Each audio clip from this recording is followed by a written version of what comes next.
ओम शांति। बाबा की दो लहरें थी। पहली लहर वैलेंटाइन डे, आत्मा और परमात्मा का प्यार, हमारा प्यार उनसे, उनका प्यार हमसे। और दूसरी थी निर्विघ्न। अब निर्विघ्न पर बाबा ने जो जो कहा उसको पहले जरा रिपीट कर लें, फिर चर्चा करेंगे। बोलो। स्वयं भी निर्विघ्न और साथियों को भी निर्विघ्न बनाओ। सेंटर को और अपने घर को भी निर्विघ्न बनाओ। हाँ, वातावरण को निर्विघ्न बनाओ, जहां तक तुम्हारा वायुमंडल पहुंचे। इसको दूसरे शब्दों में कहेंगे, जहां तक हमारा ऑरा जाए, प्रभा मंडल जाए, वहां तक सभी आत्माएं निर्विघ्न हो जाएं। ये बहुत पावरफुल बात थी। और बोलो, पूरा बोलो। एक बहुत बहुत प्रेरक बात बाबा ने कही, बहुत प्रेरक। तुम कौन हो?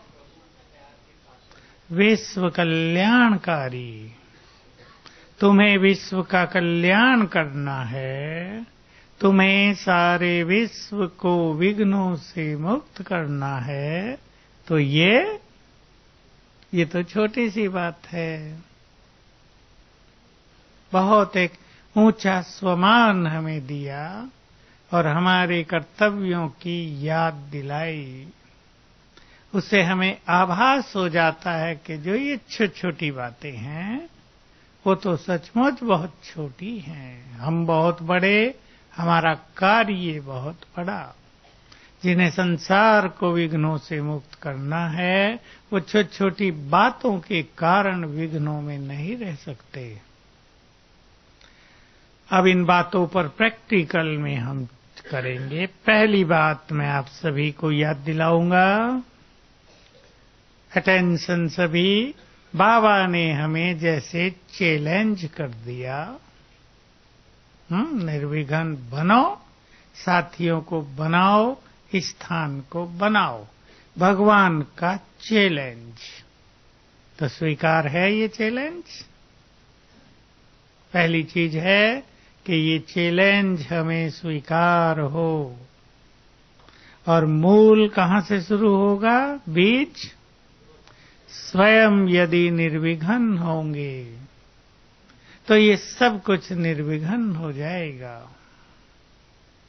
साथियों को कई लोग विघ्न डालते हैं, इसलिए बाबा को कहना पड़ा सहयोग करो उन्हें निर्विघ्न बनाने में।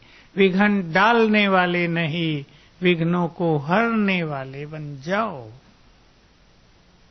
तो पहली चीज, हम स्वयं को निर्विघ्न स्थिति में रखेंगे। हमारे पुरुषार्थ में विघ्न न हो। क्या करेंगे इसके लिए? और पुरुषार्थ में कौन से विघ्न आते हैं? पहले पुरुषार्थ निर्विघ्न हो जाए। पुरुषार्थ में कौन सा विघ्न आता है? ठीक बोल रहे बहनें, बोले।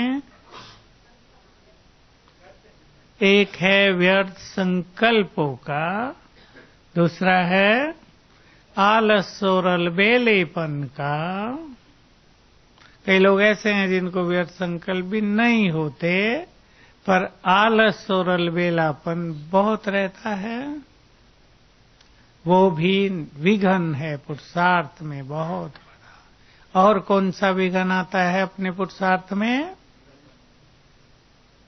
टोटल इसको नाम देंगे इम्प्योरिटी का। सेंटरों में भी बड़ा विघ्न इम्प्योरिटी का, मैंपन का, क्रोध और अभिमान का आता है। कोई भी विघ्न डाले, हमें विघ्नों को नष्ट करना है। तो हमारे पुरुषार्थ में विघ्न न हो। और भी कोई विघ्न होता है पुरुषार्थ में? बीमारी आ गई तो पुरुषार्थ में विघ्न पड़ जाता है ना, वही सवेरे नहीं उठ पाते हैं, थकान होती है। और कौन सा विघ्न आता है? हैं? संस्कारों के टकराव का। बहुतों के पुरुषार्थ में उनके संस्कार ही सबसे बड़े विघ्न है, बाकी कुछ नहीं है। मान लो किसी को फीलिंग बहुत आती है तो वही सबसे बड़ी बाधा है पुरुषार्थ में। किसी को क्रोध बहुत आता है, वो चाहते भी हैं ना आए, लेकिन वो संस्कार बन गया है, वही बहुत बड़ी बाधा है। तो हम पहले स्वयं को करेंगे, इसको तो लेंगे ही। अब बात करें जो सबसे बड़ी बात बाबा ने कही, तुम्हारा प्रभा मंडल जहां तक फैले, तुम्हारे वाइब्रेशंस जहां तक फैले, वहां कोई भी आत्मा विघ्नों में न रहे। बोलो क्या करेंगे इसके लिए?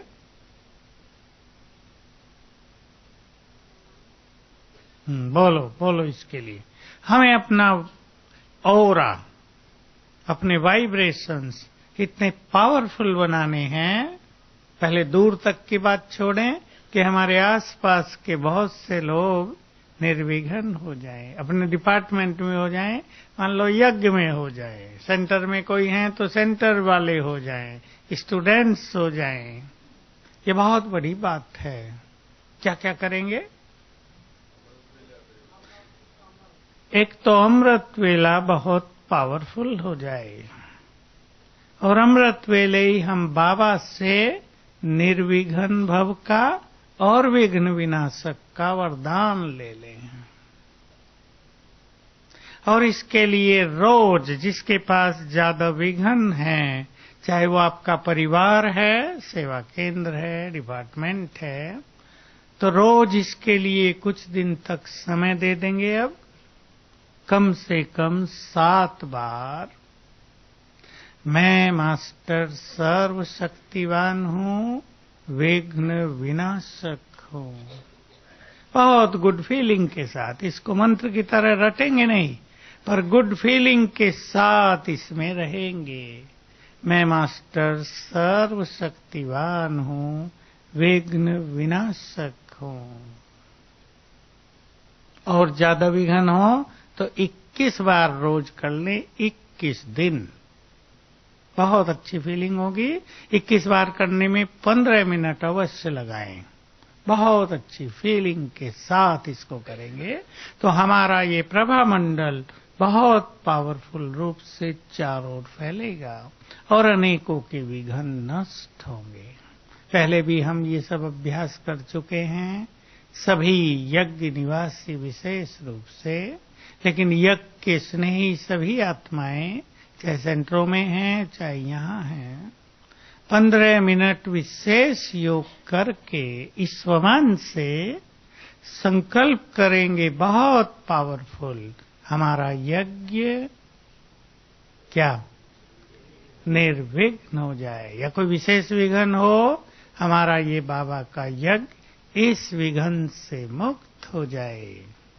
तो हमारे संकल्पों में भी बहुत पावर है। कल की मुरली पर ध्यान दें सभी। एक बात मुझे कुछ दिनों से याद आ रही थी और मेरा संकल्प था कि मैं आप सबको भी वो बात कहूं। कल की मुरली में उसका एक बहुत सुंदर स्वरूप आया।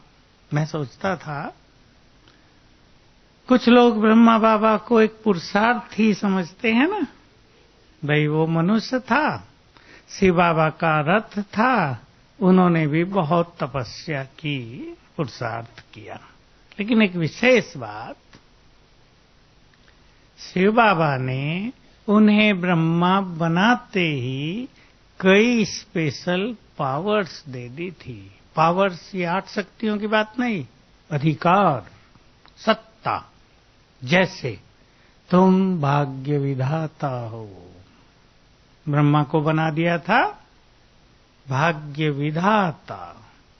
तुम जिसका चाहे भाग्य बना सकते हो। वरदाता हो, जिसको चाहे जो वरदान दे सकोगे। ऐसे कई अधिकार, स्थापना करने का अधिकार यानी युग को बदलने का अधिकार, सत्ता ब्रह्मा बाबा को दे दी थी।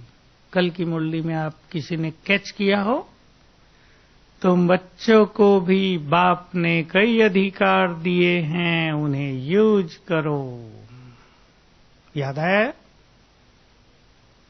और उन अधिकारों को हम यूज करेंगे संकल्प शक्ति से। तो हमारे पास भी अधिकार है दूसरों के और अपने विघ्नों को नष्ट करने का। तो हम यज्ञ से बहुत प्यार रखते हैं, क्योंकि यज्ञ ने हमारी पालना की है, बहुत पालना की है ना। मैं कभी कभी सोचा करता हूँ अपने बारे में, हमारा तो पूरा जीवन यज्ञ में बीता है। हमें तो यज्ञ ने ही छोटे से बड़ा किया है। बाबा ने ही सब कुछ खिलाया पिलाया, दवाई दी, वरदान दिए, शक्तियां दी, ज्ञान दी, बुद्धि दिया, सब यही हुआ है। मैं सोच रहा था हम कितना थैंक्स करें बाबा को। वो तो हमारा लौकिक पिता जैसा भी हो गया, सारी पालना ही यही हो गई पूरे जीवन की 50 साल। आप सबकी भी हुई है अपने अपने समय अनुसार। तो बाबा ने अधिकार बहुत दिए हैं हमें, हम इस यज्ञ के बहुत आभारी हैं ना। बहुत कुछ किया है बाबा ने हमारे लिए।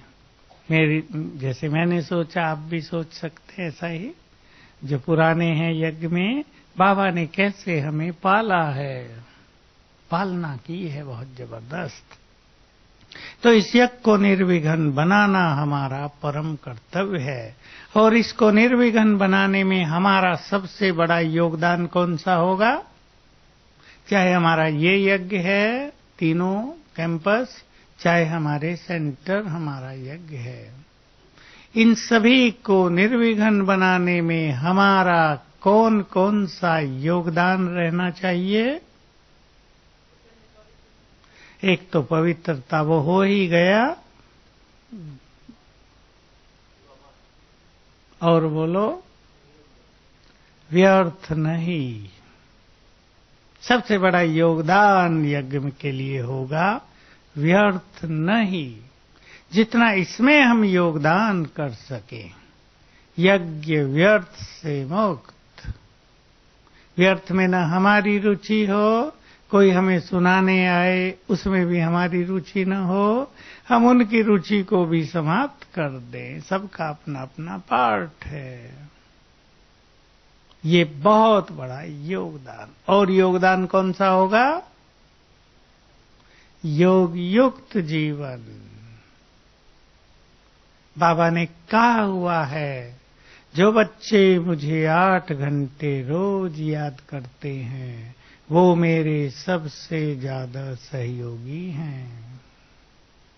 सबसे ज्यादा, क्योंकि उनसे ही पवित्रता, सुख, शांति, शक्तियों के वाइब्रेशंस फैलते हैं।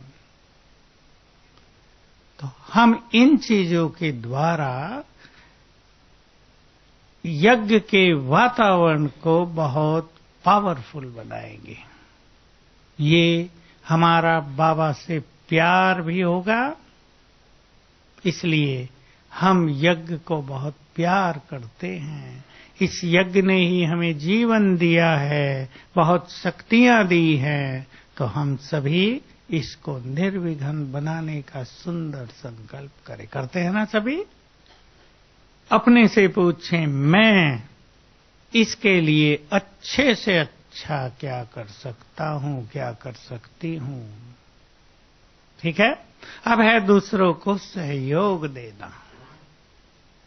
विघ्न बहुतों के पास आ रहे हैं। एक विघ्न आजकल संसार में चलता आ रहा है तेज, उसके लिए भी हमें सहयोग देना है सबको। कौन सा है पता है वो? नहीं, बोलो कौन सा है वो? कुछ लोग वो विघ्न डालते भी हैं दूसरों के आगे, लेकिन हमें दूसरों को मदद करनी है। मास्टर सर्वशक्तिवान के वाइब्रेशंस फैलाकर लोग इसको बड़ा समझते हैं, हमने इनसे बदला ले लिया ये करा के, लेकिन उन्हें ये पता नहीं कि जब इसका बदला तुम्हारे ऊपर आएगा तब क्या होगा। महापाप का जब रिटर्न होगा तब जीना मुश्किल हो जाएगा। और कौन सा विघन आता है? सोचो, कोई बड़ा विघन और भी है? क्रोध और अभिमान का। बहुत लोग अभिमानवश, अहंकारवश यज्ञ में विघन डालते हैं। कई लोग अपने अहंकार से टकराव में आकर वातावरण को भी दूषित कर देते हैं। जब हमारे यहाँ मेले होते थे, मैं ये बात भी खोल के बता देता हूँ, मेले में 1 लाख रुपए खर्च हुआ। उन दिनों 1 लाख अब के 10 लाख के बराबर समझ लो। निकला कोई भी नहीं। क्यों? क्योंकि मेला तैयार करने तक, जब सेवा शुरू हो तब तक सभी लोगों की स्थिति इतनी बिगड़ जाती थी टकराव में कि जब लोग आएंगे तो उनके पास देने के लिए कुछ है ही नहीं, चित्र होंगे बस। चित्रों से थोड़ा कुछ मिलना है, मिलेगा तो वाइब्रेशन से ना। आकर्षक वाइब्रेशंस हो जाए हमारे मेले के तो सेवा बहुत हो जाएगी। ये विघन है ना, मैंपन, टकराव, क्रोध, अहम, जिनके कारण टकराव होते हैं, ये यज्ञ में सबसे बड़ा विघन है। और कई लोग इससे ही बाबा को ही छोड़ के चले गए। कईयों के कारण दूसरे गए, कई खुद इसमें फंसकर चले गए। हमें स्वयं को निर्विघ्न बनाना है। बहुत अच्छा योग युक्त जीवन हमारा हो जाए। कितना बड़ा चैलेंज बाबा ने दिया है।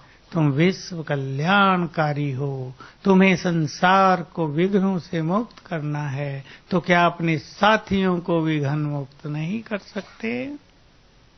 तो हमें ये 2 स्वमान बहुत अच्छी तरह इस बार अभ्यास में लाने हैं जब तक बाबा आएंगे। मैं विश्व कल्याणकारी हूं और विघ्न विनाशक हूं। विश्व के विघ्नों को विनाश करने वाली आत्मा हूं मैं।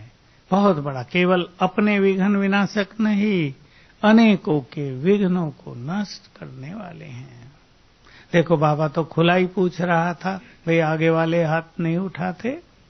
बात आगे वाले भाइयों की नहीं, बहनें भी तो थी आगे बहुत सारी, दादियों की नहीं। दादी तो महान है सभी, लेकिन कुछ बहनें वहां जरूर बैठी थी जिनसे बाबा हाथ उठवाना चाहता था कि अपने साथियों को निर्विघ्न बनाने में साथ देंगी, लेकिन वो हाथ नहीं उठा रहे थे। सब जानते हैं, उनमें से यहां भी बैठे हैं, मैं देख रहा हूं भाई जो उनको जानते हैं कि विघ्न डालने वाले कौन हैं यज्ञ में। और इसका कारण एक ही है, अहम, सत्ता का अहम। यही विघ्नों का मूल कारण है। इसे सबको समझ लेना चाहिए। हम बाबा के पास आए हैं क्या करने? योगी बनने।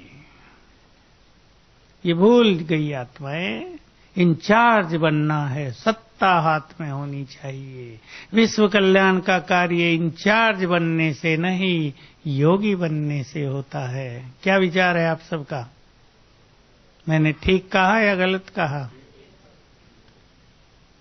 वो समय आ रहा है बहुत जल्दी, अब आ गया है, ज्यादा दिन नहीं लगेंगे। अब वो 50 साल हमें इंतजार नहीं करनी पड़ेगी, पहुंच रहा है जब संसार के लोग देखेंगे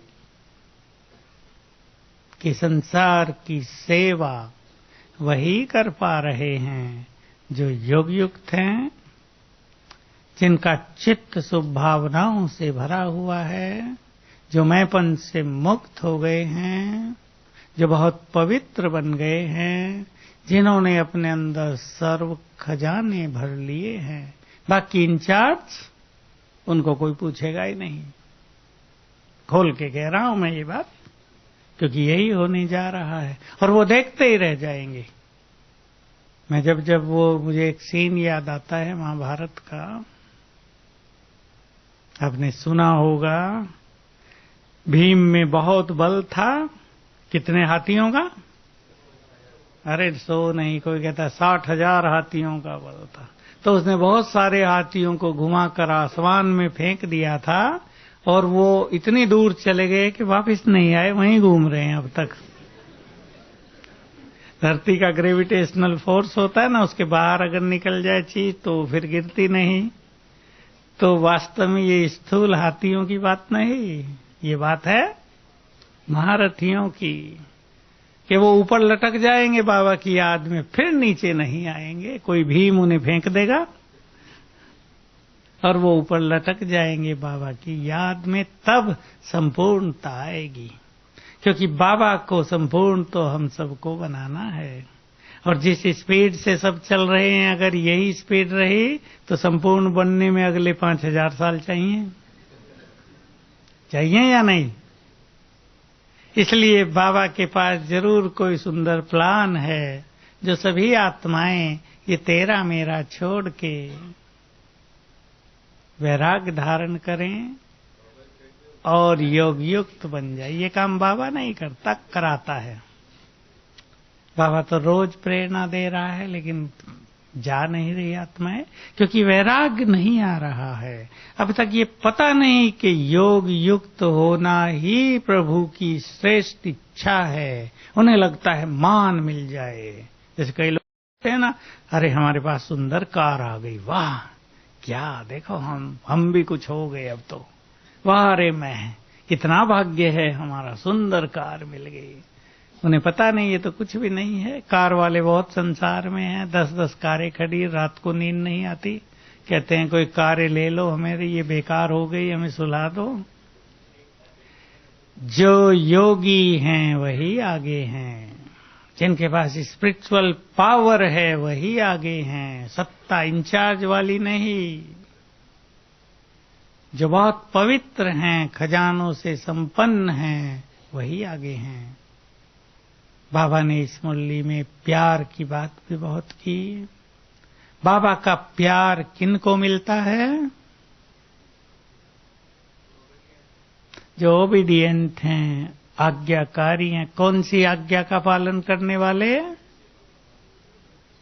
श्रीमत तो आज्ञा को ही कहते हैं। कौन सी?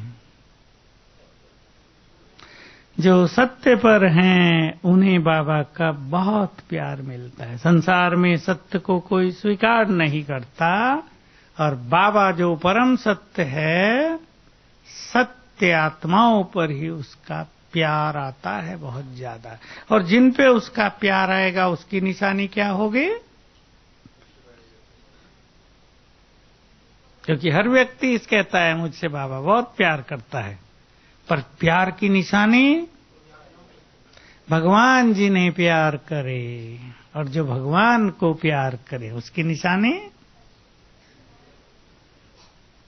योग युक्त जीवन, संपूर्ण एकाग्रता। कभी बाबा ने खोल कर एक बात कही थी, खोल कर। कई बच्चे कहते हैं अगर हमारी छाती चीर के हम दिखाएं तो बाबा ही अंदर से निकलेगा, मेरा तो एक शिव बाबा, दूसरा न कोई। लेकिन बाबा ने जोड़ा, बाबा से तो प्यार है, लेकिन अगर परिवार से प्यार नहीं है तो बाबा इस प्यार को स्वीकार नहीं करता। खोल के, ये बाबा की बात है। हम बाबा बाबा तो बहुत करें, लेकिन अपनों से लड़ाई करें, दूसरों को डिस्टर्ब कर दें, प्यार की बजाय नफरत और बदले की भावना रखें, तो बाबा कहता है ये मेरे से प्यार है ही नहीं। बाबा उन्हें बहुत प्यार करता है जो, कि बाबा के महावाक्य हैं साकार मुरलियों के, आपने कई बार सुने हैं, जो दूसरों को बहुत सुख देते हैं। बाबा उन्हें बहुत प्यार करता है जो उसके कार्यों को निमित्त भाव से करते हैं। कार्यों में तो उसके सभी लगे हुए हैं, लेकिन कोई मैंपन के साथ लगे रहते हैं, लेकिन जो निमित्त भाव से कार्य करते हैं, बाबा के कार्यों में जो बहुत डेडिकेट कर देते हैं अपने को, जो सदा हाँ जी करते आए, स्थूल में भी यज्ञ सेवाओं में, उन्हें बाबा का बहुत प्यार मिलता है। और किन्हें मिलेगा? अब साधना की एक बात आप सब जानते हैं उस बात को, जो जितने देह से न्यारे वो उतने ही बाबा के प्यारे। बाबा का प्यार ही उन्हें मिलता है और पवित्र आत्माओं को तो सबसे ज्यादा मिलता ही है। तो इन चीजों के आधार से हम प्रभु प्रेम के पात्र बने, रोज मिलेगा उसका प्यार हमें। मैं आप सभी को बाबा की एक बहुत सुंदर बात और सुना दूं, मुझे जो बहुत अच्छी लगती है और आपको भी लगती है। बाबा अपने अनमोल रत्नों को दिन में कभी भी देखता है किस स्थिति में है। सब अपने अपने लिए इसको पुरुषार्थ की पॉइंट बना सकते हैं। बाबा मुझे दिन में कई बार देखता है किस स्थिति में है। रख लें अपने लिए पॉइंट, टेंशन हो जाएगा। जब हमें क्रोध आ रहा हो, हम बहुत टेंशन में हो, हम लड़ाई कर रहे हो, तब बाबा देख ले तो कैसा लगेगा? फट से टीवी बंद कर देगा, अपनी कर देगा ना। जब हम दर्शनीय मूर्त हों, जब हम साक्षी भाव में हों, जब हम योग युक्त हों, तब बाबा देखेगा तो वाह वाह करेगा ना, वाह मेरे बच्चे वाह। तो हम बाबा की इस इच्छा को पूर्ण करेंगे, पहले स्वयं निर्विघ्न रहकर, फिर अपने साथियों को निर्विघ्न बनाकर, उनके जीवन में कोई विघ्न हमारी ओर से न पड़े। ये बहुत ध्यान देना है। हमारे व्यवहार के कारण, हमारे बोल के कारण, हमारे स्वार्थ के कारण हमारे साथियों पर विघ्न न आए। तो जगदीश भाई एक लेख लिखा करते थे, चमगादड़ के घर आए मेहमान, कहा हम भी लटकते हैं तुम भी लटको। ये विघ्न डालना है ना दूसरों के जीवन में, इससे बचना है हमें। मान लो हम योगी न बन पाए और हमारा कोई छोटा साथी, छोटी बहन, छोटा भाई बहुत अच्छा योगी जीवन बनाना चाहता है, तो हमारा क्या कर्तव्य है? उसको सहयोग दें। हमारे घर में या हमारे आश्रम में या हमारे यज्ञ में एक भी अच्छा योगी होगा, या हमारे डिपार्टमेंट में एक भी श्रेष्ठ योगी होगा, मान लो मैं नहीं कोई और है, तो हमारा यज्ञ हमारा डिपार्टमेंट, हमारा घर, हमारा सेवा केंद्र निर्विघ्न चलेगा। इसलिए हर जगह पर योगयुक्त आत्माओं की परम आवश्यकता है और बुद्धिमानों का कर्तव्य है कि वो दूसरों को इस कार्य में सहयोग करें। जैसे देखो, ये बात मैं दादी से बहुत सीखता था, बड़ी दादी कुमार का, दूसरों को आगे बढ़ाना। भाई हम छोटे थे, हमसे बोलना आता था, सीख गए हम बहुत जल्दी, सिखाया उन्होंने ही हमें क्लास में चांस दे देकर, तो वो हमें बहुत सम्मान देती थी, आगे बढ़ाती थी। ये नहीं उन्हें ईर्ष्या हो जाए कि चीफ तो मैं हूं, नाम इनका हो जाएगा, मुझे कौन पूछेगा। लेकिन होगा ऐसा, नाम तो उनका ही रहेगा ना। लेकिन दूसरे भी आगे बढ़े, हमारे यज्ञ में सभी लोग योग्य हों। जैसे माताएं जानती हैं, जो गृहस्थ वाले वो जानते हैं, किसी बाप को 4 बच्चे हों और चारों बड़े बड़े डॉक्टर बन जाएं, तो बाप का सीना, बाप बैठे ना बहुत सारे, सबको परिचय देंगे, मेरे 4 लड़के हैं, एक बड़ा डॉक्टर है, दूसरा एग्जीक्यूटिव इंजीनियर है, तीसरा देखो प्रोफेसर बन गया है, चौथे ने बड़ा बिजनेस संभाल लिया है। वाह रे, मैं होगा या नहीं? क्या वो सोचेगा कि ये चारों आगे बढ़ गए, मेरा क्या होगा? सोचेगा? या गर्व से फूला नहीं समाएगा? हम भी जरा सोचे तो सही, ये यज्ञ हमारा है, इसमें जितनी योग्य आत्माएं होंगी, क्या हमारे लिए वो खुशी की बात नहीं है? एक बार एक बहुत अच्छे आर्य समाज से हमारी बात हो रही थी, वो कह रहा था आपके यहाँ कोई अच्छा स्पीकर भी है? भाई आर्य समाजियों में 2-4 अच्छे स्पीकर होते थे। हमने आर्य समाज में जीवन बिताया तो बहुत सारे पहचान वाले हैं। तो पूछा आपके यहाँ अच्छे स्पीकर भी हैं क्या? मैंने कहा कम से कम 10,000। वो मुझे देखने लगा, 10,000? मैंने कहा बिल्कुल सत्य है। हमारे सेंटरों में अनेक बहनें अच्छी स्पीकर हैं, कितने भाई अच्छे स्पीकर हैं। तो ये हमारे लिए गर्व की बात है या हमें लगता है मैं ही हूं बाकी कोई ना हो? गर्व की बात होगी ना। हमारे पास 10,000 स्पीकर हैं। फिर मैं उनसे पूछ लिया करता था तुम्हारे पास कितने ब्रह्मचारी हैं? बेचारे सोचने लगते थे पता नहीं सन्यासी भी हैं या नहीं। मैंने कहा हमारे यहाँ इतने लाख ब्रह्मचारी हैं, कन्याएं ब्रह्मचारी हैं, कुमार ब्रह्मचारी हैं, अदर कुमार कुमारियां कितने हैं। तो ये हमारे लिए गर्व की बात है या नहीं? हम दूसरों को आगे बढ़ाएं।